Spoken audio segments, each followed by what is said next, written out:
I hadn't set foot in my father's house since the day we buried my mother. 6 months. 6 months of silence thick enough to choke on. 6 months of messages ignored, phone calls never returned, and an entire family acting as if I had quietly erased myself. I didn't. They did the erasing for me. But they were so good at convincing each other of their version of the story that sometimes even I forgot the truth. 6 months is a strange period of time.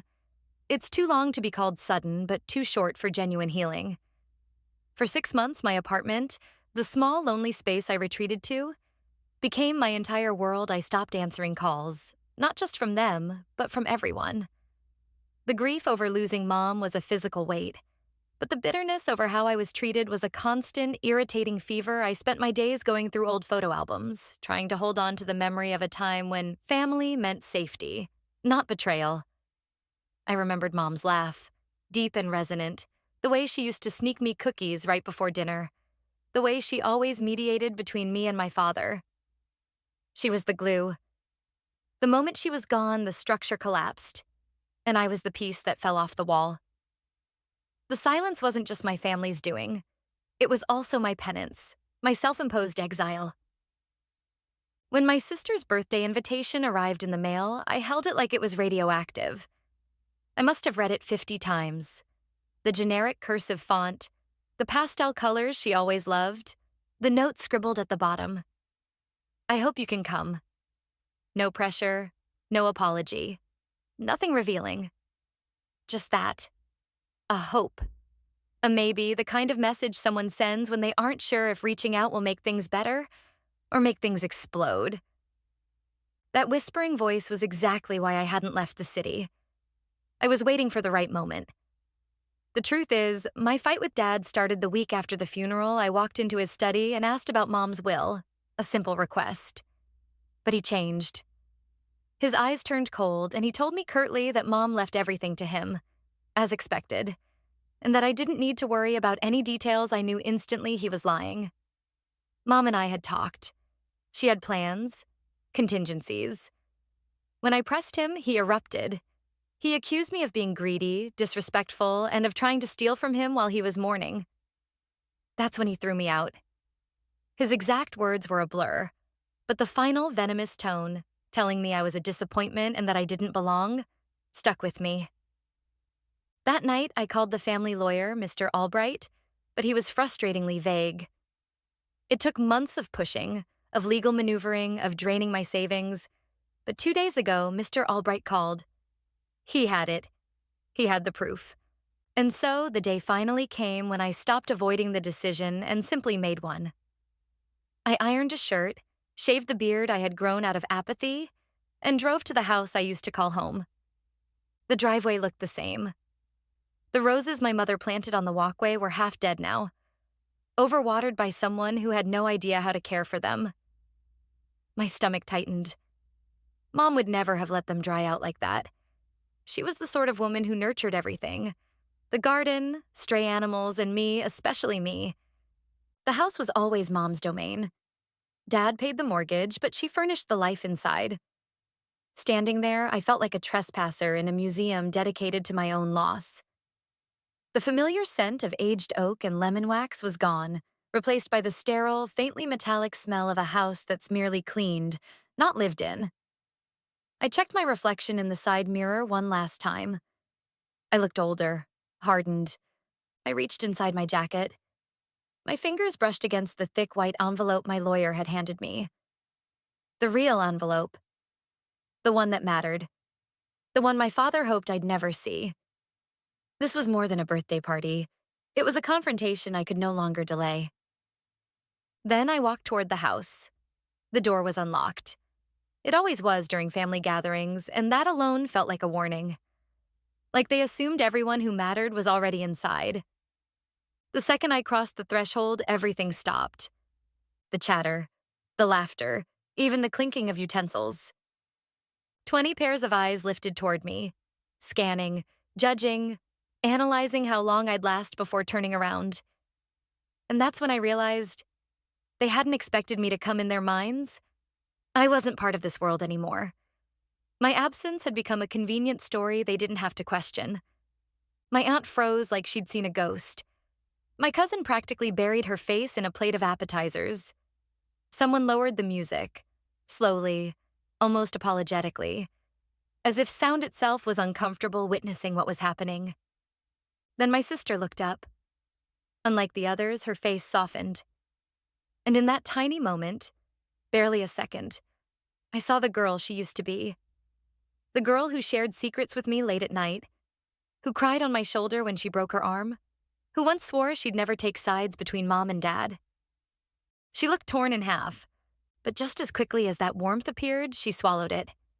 Her shoulders tensed. Her eyes darted nervously toward the hallway where my father usually appeared. Still, she took a few steps toward me. Small, hesitant, but real. I forced a smile, one that felt strangely heavy on my face, and said, "Happy birthday." She opened her mouth to respond, but she didn't get the chance.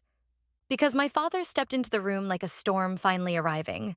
Intentional, loud without speaking, commanding attention the way only a man obsessed with control can.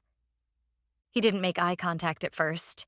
He just walked straight toward my sister and positioned himself between us, like I was some stranger who'd wandered in by accident. Only then did he turn to face me, and what I saw wasn't anger. It was triumph. He said, loud and clear, without hesitation or shame, "You don't belong here." To my ears, he continued, "This is a family celebration, and you gave up your place when you walked away." Walked away. He loved that phrase. He'd repeated it so many times that I think he truly believed it. But I hadn't walked away. He pushed me. He shoved me out of the house the day I confronted him about Mom's will. My fists tightened at my sides. My heart pounded. I could have yelled, but anger had never worked with him. But evidence, documentation, the truth in black and white, that scared him, and I had it. I pulled out the envelope and held it up so everyone could see. I said, my voice steady, "Before you decide who belongs here, maybe you should explain this." My father stiffened. He demanded that I put the envelope away. I simply said, "No." I broke the seal and pulled out the documents. Slowly, deliberately. The first was my mother's real will. The second was a legal report documenting the exact day my father tried to intercept it. The third was a handwritten letter addressed to me. My father looked like he was collapsing. He tried to argue that I didn't know what I was doing, but I cut him off. "I understand perfectly." Then I unfolded the letter, took a deep breath, and began to read aloud what she had written. "If you're reading this, then my son has been kept from the truth. Everything I built, everything I saved, I leave to him. Protect him. Support him, and do not allow anyone, including your father, to take away what is his." My father lunged forward, demanding the paper. I stepped back and said again, "No." My sister stood frozen, her hands covering her mouth, and whispered, trembling, that she swore she didn't know. I handed the letter to her. I said softly, "This was meant for both of us." He made sure we never saw it. I turned back to my father and began the interrogation. "Is that your signature on the forged document?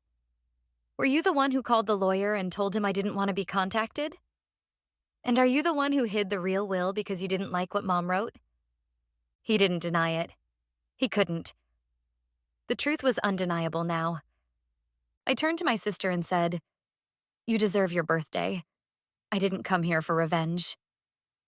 She shook her head, tears streaming now, and murmured, "You didn't ruin anything. Dad did." I faced him one last time. "I belong here," I said quietly. "And Mom knew that. You're the only one who refused to see it." I turned toward the door, and something incredible happened. No one stopped me. They all just watched, with understanding. And that was the moment I realized something. For the first time in years, I wasn't invisible. I wasn't the villain in someone else's story. I wasn't the outcast of my own family. I was the person my mother always believed I'd be. I stepped outside. The world outside felt quieter in a way that made sense, like it needed a moment to adjust to what had just happened. I stood on the porch for a long time, breathing deeply. Sometimes justice doesn't roar. Sometimes it whispers. Sometimes it doesn't come from fighting louder, harder, or longer. It comes from the moment the truth enters a room uninvited, and every lie begins to suffocate under its presence. And all it took was the envelope my father hoped I would never open.